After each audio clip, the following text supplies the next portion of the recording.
Hello, namaste. My name is Nidhi Nagori and welcome back to my channel. You probably know that we're doing the CPA US exam series. Hello, namaste. My name is Nidhi Nagori and welcome back to my channel. You're probably aware that we're doing the CPA US exam series, and this is the video number 3 of a 5-video series in which I'm breaking down every exam to you bit by bit. I'm also sharing my own personal journey. How did I prepare for these exams? How much time did I take? What special tips did I follow? And what all did I do to complete my CPA within 7 months? If you haven't watched the old videos, make sure you do. I'm adding a link in the description box below. Before we move on to this video, don't forget to give it a big thumbs up if you like it. Make sure you share it with a friend and subscribe to my channel so that you don't miss out on any of the fun stuff that is coming for you in the next coming weeks. For all the BTS, my Instagram ID is right up here. Make sure you follow me on Instagram. If there are any questions that you want to send me, make sure you do. On that note, let's talk about audit, the most fun exam ever. Also because I work in audit and this one is a favorite subject. So we'll go into the details of the audit exam right now.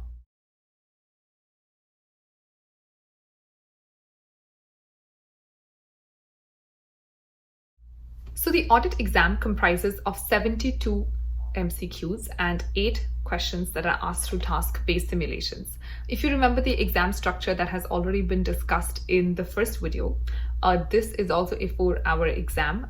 Again, if you worked in audit, it is going to feel less stressful compared to the other exams, which personally to me it was.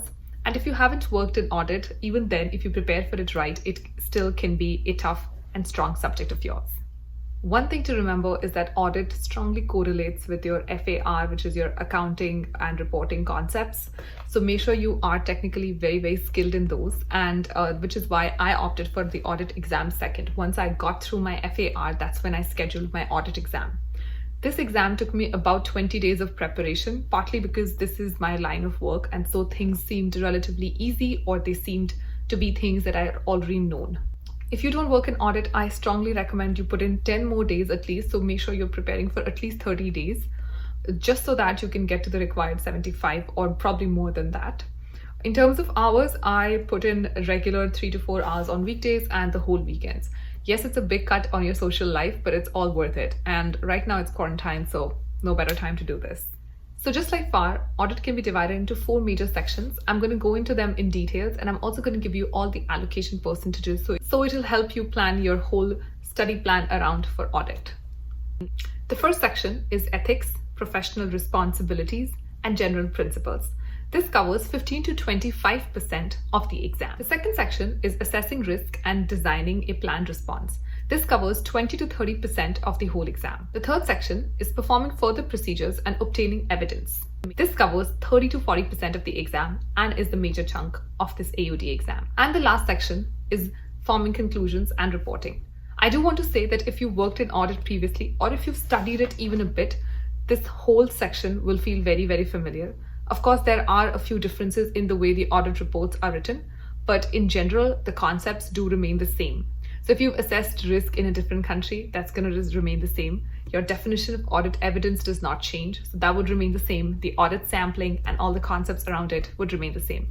Having previous background in audit definitely helps, but if you do not have that work experience, you can make up for the preparation by having your old education experience come in and leverage it. Now let's get into the details. The first section, which is the general principles, the ethics, the responsibility that an auditor has, this details on all the responsibilities that an auditor has in terms of who it reports to, who is it accountable to. This area focuses on what are the auditor's responsibilities when it comes to conducting an audit. In general, an auditor is either conducting an audit in response to or under regulations specified by different accounting boards. This area goes on to the basics of audit. It is extremely basic, and it tells us what are the regulations and requirements of all the parties that are in this game, which includes SEC, PCAOB, and AICPA. Nothing very different from what you've studied or applied before. Even the concepts of professional judgment and professional skepticism remain the same. So having previous knowledge and exposure in audit definitely helps. This area also stresses upon how should an engagement look like, what is the requirement of an engagement letter, what are the minimum requirements that should be on the engagement letter, how should an auditor communicate with the management and those charged with governance, and the quality control practices that are to be in place. Overall, this area did not feel very different or difficult. Of course, Overall, this area did not feel very difficult. One thing that I want to mention is, to me, audit felt like more of a grammar exam. So make sure that you are comfortable with the grammar and the verbal questioning that's going to happen in this exam. The second area, which is planning a defined response, which is about 20 to 30% of the exam, is again very similar to the audits that you may have conducted or planned previously. It starts from planning an engagement, understanding the entity, assessing the risks that are there in the entity, and then planning your audit steps around those risks. This section also goes into details such as internal controls. What is the management's internal control? How efficient and effective is the internal control in place? Also, this area covers is internal controls, understanding the internal controls, how effective and efficient the internal controls are, identifying the fraud risk factors, identifying the risks due to material misstatements, etc., etc. So I'm sure you've heard these terms before if you've again had a background in accounting, auditing, or if you've studied it in college. None of this really changes. It's just that it goes into a little bit more details in audit. This area will make you think a lot in terms of what materiality do you want, in terms of what engagement risks you want to do. So a lot of the questions in this area surround your understanding of the engagement and your responses to the risks that you're identifying. Hence, it's a little important to have a little bit of technical information on what the audit risks could be like, especially around the areas that you're auditing. Now, because you're auditing accounting concepts, this is when all the accounting information comes into handy, because that is going to help you answer questions that relate to audit risk, fraud risk factors, internal controls, etc. The third area is performing procedures and obtaining evidence.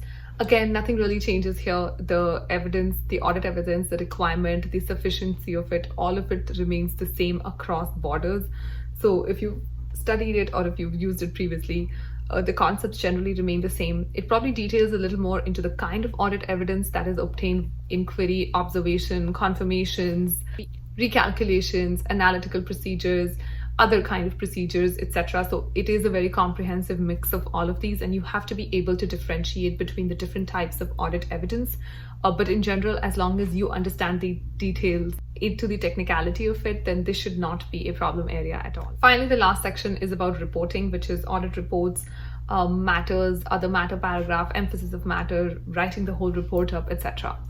So overall, we've probably figured that audit is not a very different or a very detailed exam. Like I've already mentioned, what really felt very difficult to me while preparing for audit was understanding which answer to choose in MCQs, because they all look very similar to each other. So audit is more of an exam that tests your verbal aptitude, or how well you understand the details of these questions. I strongly recommend that you complete all the MCQs for this. Even if you're getting 90% to FAR, please get to 100% of the audit MCQs, because only the MCQs will help you prepare. Even though the study material goes into very details of how to audit inventory, how to audit PP&E, etc., etc., that is not going to really help you pick the right answer in the exam. In the exam, what matters is that you pick the right option in MCQ. So please, please, please do all the MCQs. That is going to give you a very good upper hand when it comes to the exam. The task-based simulations require a strong accounting background because they're going to be testing real life situations. So you do need to know your accounting stuff in details, and which is why I highly recommend that you write audit next to accounting. Maybe before it, maybe after it, preferably after it. But if you write it after it, those concepts will be very fresh in your mind and you will be able to answer them right in the exam. My score in audit was 92. Of course, I work in the field, and so it does not feel like a lot, but this was the exam that stressed me out the most. Probably because I worked in this field and I felt if I failed in this, how's it going to look like? So this is it, you guys. This wasn't a very difficult subject, especially if you have basic accounting and auditing background. This will not be a difficult subject at all. I feel audit and BEC are the easiest ones, and if you plan and prepare for them well, you will be able to get a good score. I hope this video helped you, and if it did, don't forget to share it with your friends and give it a big thumbs up down below. Let me know in the comments what all questions do you have relating to audit, and I'm happy to answer them. And if you cannot, then send me a message on Instagram. I'm happy to catch you there as well. I'll see you in the next video where we discuss BEC. Until then, take care of yourselves, stay safe, and happy studying.